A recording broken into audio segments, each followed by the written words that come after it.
de la fièvre du samedi soir qui attendent la reprise incertaine. Nathalie Ether, Georges Pignol. La musique électronique, Victor Salomon l'a découverte il y a quelques années.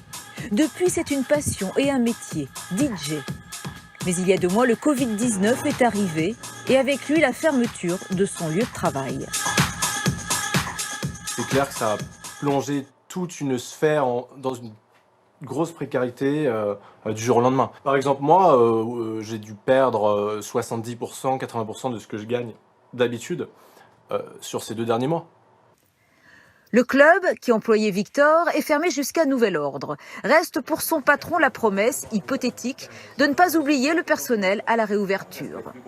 Comme les DJ n'ont pas de travail, comme les drag queens, tous les personnels artistiques que l'on emploie, nous les reprendrons tous et je vais essayer de les reprendre au moins 3-4 fois par semaine, alors qu'on les prenait qu'une fois. On compte aujourd'hui en France quelques 10 000 DJ. Il y a bien sûr les stars, David Guetta, Bob Sinclair ou encore Laurent Garnier. Et puis, il y a les autres. Travailleurs indépendants, ils ont pris de plein fouet la crise.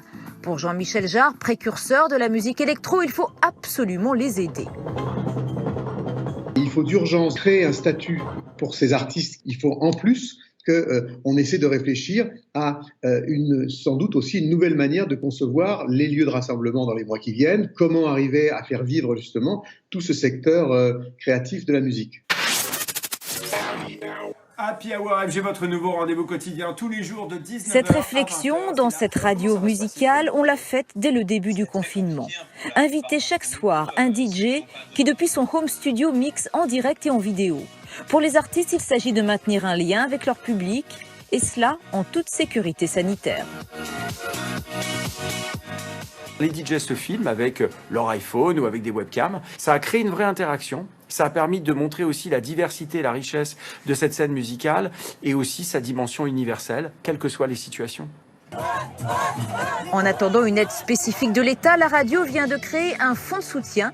L'opération FG for DJ espère récolter 1 million d'euros.